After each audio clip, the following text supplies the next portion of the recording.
मही मतलब होता है पृथ्वी, धरती। धरती के पास सब कुछ है, इस बात को आप जान लीजिएगा, क्योंकि ये रत्न गर्भ है और जो पुरुषार्थी होते हैं वही दोहन करके इसे पाते हैं। तो गिरते उतर पवन सुतावा, सब ले सोई विवर दिखावा, आगे ले हनुमंते ही किन्ना, बैठ विवर विलंब न किन्ना। बोले कहता है कि गुफा के अंदर भयानक अंधेरा पसरा हुआ था, हाथ को सूझा न करता हाथ दूजा, सभी बानर योद्धा चल रहे थे स्पर्श करते एक दूजे को। क्या हुआ? गुफा के अंदर जो है अब ये प्रवेश कर रहे हैं, तो गुफा कैसी है? तो कहते हैं गुफा के अंदर भयानक अंधेरा पसरा, घनघोर अंधेरा है।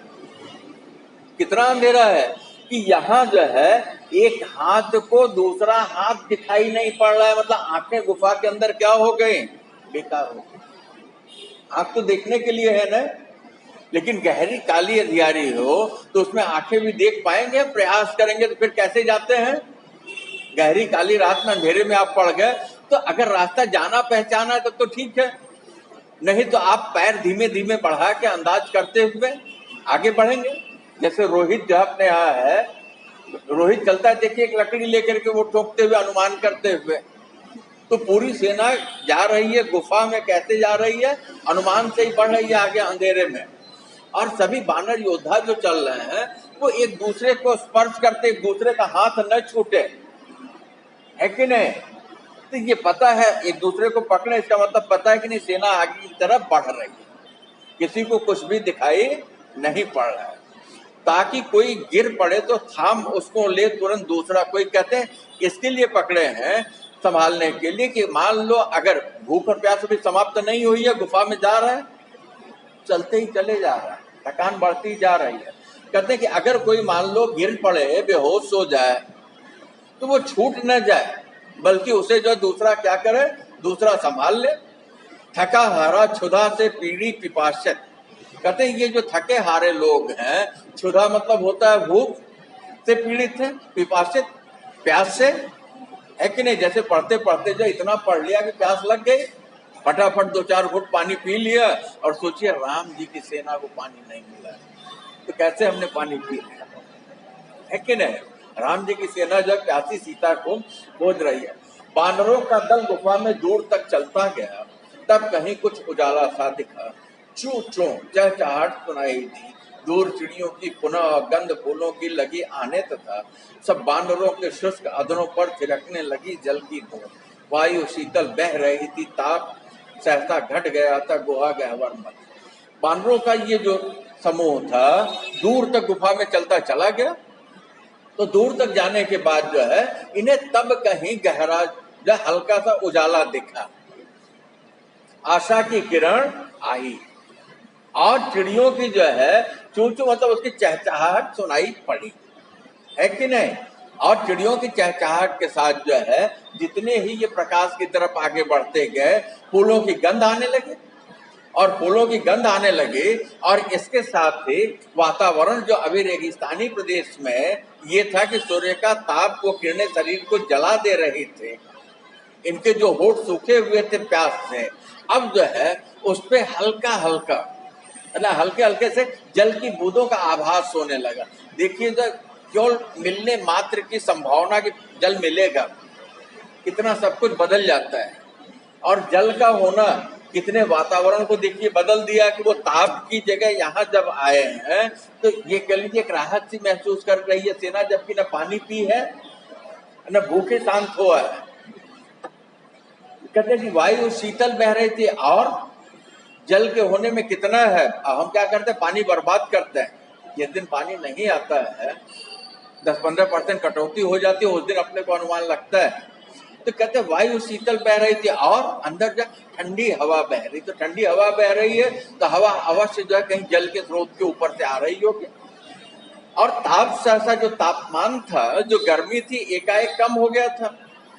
गुहा गहवर मध्य, गहरी गुफा के बीच में, ठीक है, सामने जो उजाला दिख रहा है, चिड़ियों की चहचहाहट आ गई, फूलों की गंध आने लगे, हवा ठंडी पहुंचने लगी, तो सब कुछ मिला जुला के मौसम अब कैसा होने लगा? अनुकूल होने लगा। चल पड़े फिर सभी वानर तीव्र गति से, लक्ष्य का अनुमान कर थी आ रही जिस ओर से वह मंद शीतल वायु। अपने लक्ष्य का अनुमान करके जो है ये वानरी समुदाय जो तीव्र गति से तेजी से आगे बढ़ने लगा। यार वाह, अब तो लक्ष्य का संधान हुआ, खाना पीना मिलेगा। रहे चलते देर तक वे इस नए वातावरण में, शीघ्रता थी उन्हें पाने छोर अंतिम इस गुफा का, ताकि उनको झलक जल की मिल सके। वो बहुत देर तक चलते रहे इस नए वातावरण में। वातावरण कैसा था ऊपर बता दिया, चिड़ियों की चटचटाहट, ठंडी हवा, प्रकाश का दिखना, फूलों की गंध। कहते बहुत देर तक ये गुफा के बीच जो है शीघ्रता से तेजी से चलते चले जा रहे हैं कि गुफा का अंतिम छोर तो मिले, और जब गुफा समाप्त होगी तभी तो जल होगा ना। तो जल को देखने के लिए कि उसकी झलक मात्र दिखाई पड़ जाए, ये तेजी से आगे बढ़ते चले जा रहा है। शीघ्र ही वह दल खुले आकाश में पहुंचा, फिर वह चकित सहसा रख गया, यह देख कर है सामने ही वृक्ष बेले, फूल फल झरने जलाशय वृक्ष थे, फलदार बेले थी लागती वायु की अटकेलियों से। आह, कितना सुंदर दृश्य है कि नहीं। भूखे को क्या चाहिए, भोजन, प्यासे को क्या चाहिए, पानी, और यहाँ सब उपलब्ध है। तो जब ये दल जो शीघ्रता से खुले आकाश में पहुंचा, गुफा के बाहर पहुंचा, तो एकाएक वहां का दृश्य देख करके क्या हो गया, चकित हो गया। मरुस्थल के बीच में जहां कोई संभावना नहीं थी, कहते यहाँ वृक्ष है, लताएं हैं, बेल मतलब होता लता है, फूल है, फल है, लताएं में फूल आए होंगे, लताओं में फल होंगे, जो वृक्ष है उसमें फूल होंगे, वृक्ष में फल होंगे। यहाँ झरने हैं, जलाशय, तालाब है, और यहाँ जो वृक्ष है वो कैसे हैं, फलदार हैं, और जो बेलें हैं वो लहकती हैं, लहरा रही हैं। कैसे, हवा जब चलती है तो उसके साथ अटखेलियां कर रही है। बहुत ही सुंदर, बहुत ही रमणीय दृश्य है, हर तरह से अनुकूल है। पुष्प भांति भांति के रंगों वाले, सुगंध जिनकी असामान्य, भ्रमर थे गुंजार करते, एक मृदुल संगीत झरनों से निरंतर बह रहा था। और साथ ही यहाँ तरह तरह के पुष्प मतलब होता है फूल, कैसे विभिन्न रंगों के हैं, और उससे निकलने वाली जो सुगंध है वो गंध है कैसे असामान्य, सामान्य नहीं, जिन गंधों को उन्होंने अभी तक सूंघा रहा होगा, जाना होगा, ऐसी भी गंध है जिसे वो जानते भी नहीं थे। और वहां भ्रमर मतलब भौरे हैं, भौरे क्या कर रहे हैं, फूलों के ऊपर मंडरा रहे हैं, वो गुंजार कर रहे हैं, और भौरों के गुनगुनाने से, गुंजार करने से एक मधुर संगीत सारे के सारे वातावरण में भर गया है। और क्या हो गया, तो कहते कि झरने का जो पानी है झरझर करके वो जो गिर रहा है, तो उसकी जो आवाज है, तो सारा का सारा वातावरण प्राकृतिक रूप से कैसा है बेटा। अरे कहीं कभी लोना वोना वाला या किसी झरने वरने के किनारे या कभी समुद्र के किनारे नहीं गई हो, सवाल तुमसे पूछा तो बोलो कैसा है। ये दृश्य ऐसा है कि शायद जो है हम मुंबई करों को मिल जाए तो सोचेंगे यार कि यहाँ जो एक दिन नहीं 121 दिन रहना पड़ जाए तो आनंद ले लें, है कि नहीं।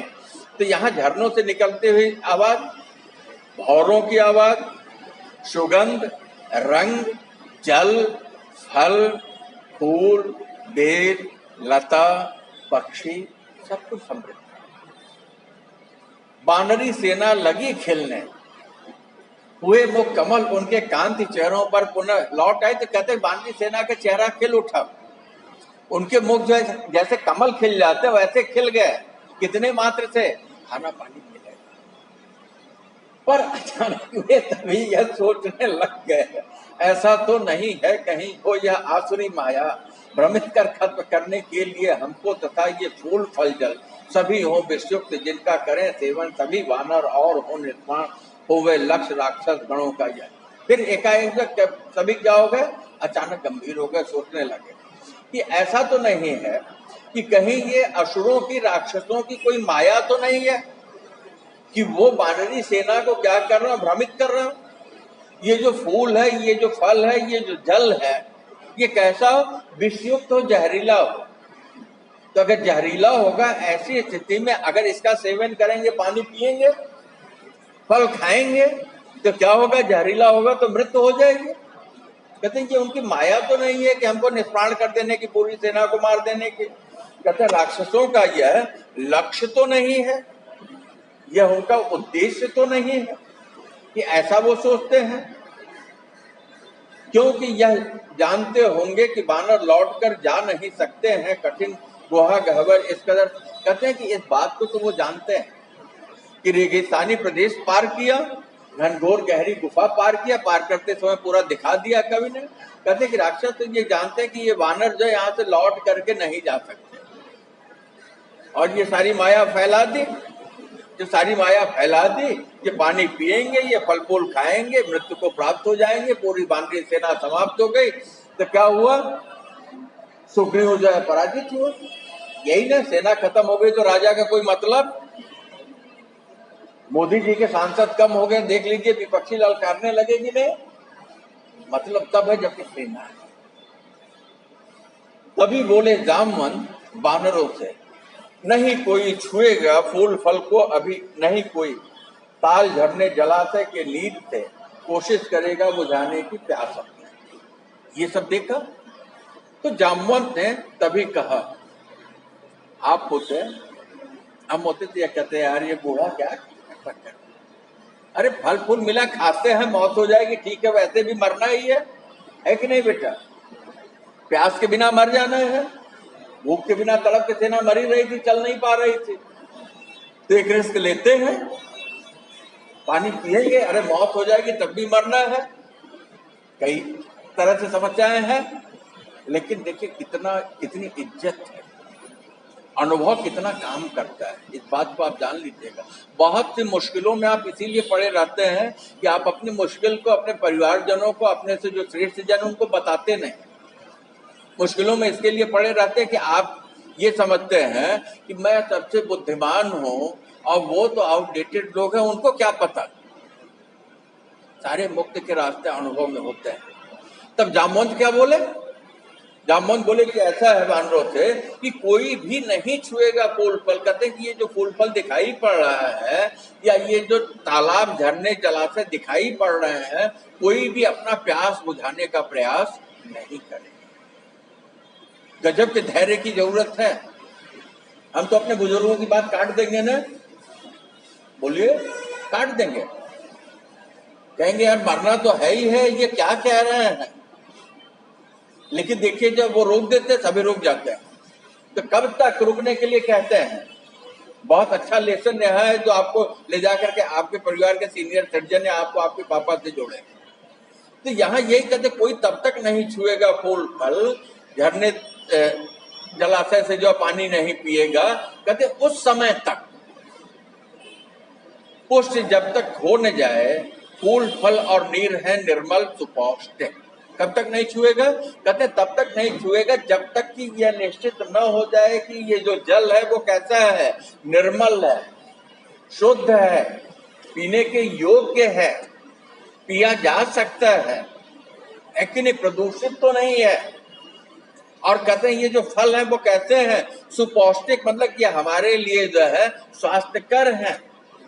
कल्पना कर लीजिए एक एक फल जो आप खाते होंगे, जिसको आज हमने कह दिया ये क्या है, ये एप्पल है, ये केला, जो भी है, ये अंगूर है, ये जब फले होंगे, जब हम आदिम रहे होंगे, तो उन्हें केवल ये चिन्हित करने में कितने हमारे पूर्वजों तो तोड़ करके चमकते हुए लाल अलग अलग रंगों के फलों को खा करके उनकी मृत्यु हो गई हो, तो आज हम जान पाए।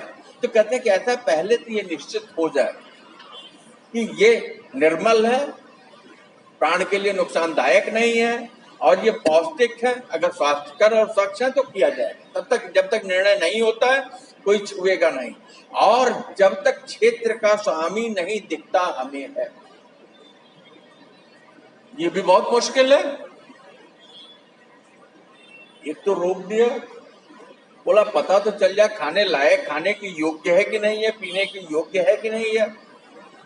दूसरा बंधन लगा दिया, फिर तीसरा बंधन लगा दिया, और जब तक क्षेत्र का स्वामी नहीं दिखता हमें है। तीसरा बंधन क्या लगा है कि ये गुफा में ये जो जगह है इसका जो मालिक है, जब तक वो हमें नहीं दिखता है बहुत मुश्किल है। मतलब मना कर देगा तो नहीं खाएंगे, मना कर देगा तो पानी नहीं पिएंगे, प्यास से मर रहे हैं, भूख से मर रहे हैं, और जहां जय जामवंत ये सलाह दे रहे हैं तब तो विद्रोह हो जाएगी कि नहीं। अनुशासन किसी भी व्यक्ति को सफल बनाता है, इस बात को आप जान लीजिए। आपकी सफलता का भी वही सूत्र होगा। जीवन के सुख का सूत्र है अनुशासित रहना, नियमित रहना। बड़ों की बात को आज्ञा उसको मत कहिए, आज्ञा में आदेश। बड़ों की बात को मानना, कैसे मानना, ये जान करके कि उनका अनुभव वो हमें सुखी कर देगा। तो क्या कहते हैं, और जब तक क्षेत्र का स्वामी नहीं दिखता, हमें कहते हैं क्षेत्र का जो मालिक है, जब तक वो हमें नहीं दिखता है तब तक जा हमें नहीं छोड़ना है। क्यों दिखना चाहिए, क्यों दिखना चाहिए?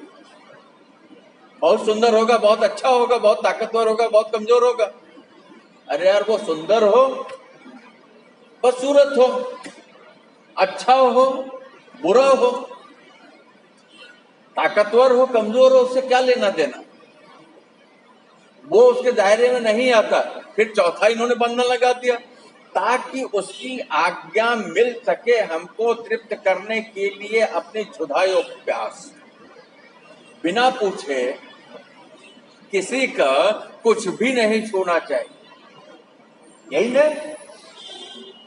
अनजाने जगह में इन्होंने प्रवेश किया है। अभी देखिएगा, माफी मांगेंगे हनुमान जी, जब मिलेंगे तो ये माफी मांगेंगे, मतलब कुछ भी बिना उसके नहीं। क्योंकि आज भी देखिए, ये कहते हैं कि कुछ भी आपको मुफ्त नहीं मिलता, और अगर कुछ भी आपको मुफ्त मिल रहा है तो वो जहर है। कर लो दुनिया मुट्ठी में, किसका नारा था? धीरू भाई अंबानी का। हमारी मुट्ठी में तो दुनिया हो गई ना। आप भी अपना मोबाइल उठाइए तो बताएं, दुनिया आपकी मुट्ठी में हो गई। क्षण मात्र में आप कहीं भी पहुंच सकते हैं। हमारा गला उसकी मुट्ठी में हो गया। जब होता है वो टैरिफ बढ़ा देता, आज ही बढ़ाया है। कर लो दुनिया मुट्ठी में। हम भ्रम में हैं कि हमने दुनिया मुट्ठी में कर ली, और उसने क्या किया, हमें भ्रमित करके हमको अपनी मुट्ठी में कर लिया। लगभग जब 25 से 40% शायद बढ़ा हुआ आज से लागू हो गया। तो कहते क्या ऐसा है, हमें क्या करना पड़ेगा, ताकि जब वो दिखे तो हम इस क्षेत्र के स्वामी से उसकी आज्ञा लें, उसकी सहमति से फिर हम जल का पान करेंगे, पानी पिएंगे, फल का सेवन करेंगे, फल खाएंगे, है कि नहीं? सहमति जरूरी है। कहते अपनी क्षुधाओं प्यास के लिए, क्योंकि अगर ऐसा नहीं करते तो क्या हो जाता, चोरी होती। चोरी होती क्या होता, नैतिक बल टूटता कि नहीं? नैतिक बल टूटता कि नहीं? हो सकता है कि आपस में ही विवाद की स्थिति पैदा होती। लेकिन अनुशासन बहुत जरूरी है। तो कहते हैं कि ऐसा कि वो मिल जाए और हम उसकी आज्ञा ले लें, और उसकी आज्ञा ले करके फिर हम तृप्त करेंगे अपने को। हमारी जो प्यास है, हमारी जो भूख है, तब तृप्त होगी। उचित थी सलाह है, इसलिए सारा वानरी दल दबा कर साया अपनी वानरी संवृत्तियों को खोजने लग गया स्वामी क्षेत्र का। तो कभी कहता है कि यह सलाह जो थी उचित थी। यह सलाह वानरी सेना के लिए बेटा उचित थी, और यह सलाह आप लोगों के लिए भी उचित है। अनुभवी लोगों की सलाह को मानिए, किसी का कुछ भी बिना पूछे मत लीजिए, है कि नहीं? और किसी का कुछ भी बिना पूछे लेने के पहले इस बात को निश्चित कर लीजिए कि वो आपके लिए कितना लाभदायक और कितना घातक है। बड़े प्रेम से होता क्या है कि जो हमारे बच्चों को पसंद नहीं करेंगे, खूब महंगा आईफोन ले आकर के वो गिफ्ट कर देंगे, है कि नहीं? 2 बार गिफ्ट कर दिया, मान लीजिए वो 7वीं में है, 8वीं में है, 2 साल यूज किया, फिर ले आके दे दिया, लाइफ खत्म। क्या हुआ, 8वीं से लेके 12वीं में, कॉलेज में जाने के बाद बच्चा क्या करेगा, वो तो उड़ने लगेगा। क्योंकि महंगा मोबाइल उसको तब मिल गया जबकि उसको जरूरत नहीं, है कि नहीं? उचित थी सलाह। कहते हैं ये सलाह जो है बहुत ही उचित थी, इसलिए वानरी दल जो क्या किया, दबा कर प्रयास करके अपने मन को दबाया। तो उनका कौन सा मन था? क्योंकि वानरी वृत्ति जो होते, बंदर बहुत चंचल होते हैं, वो एक जगह नहीं रहते, वो एक साथ नहीं रहेंगे, बिखर के रहेंगे। और फल फूल मिल जाए तो उनका मन शांत नहीं रहेगा। हनुमान जी देखिए अशोक वाटिका में कछु खाए, वो क्या कर रहे,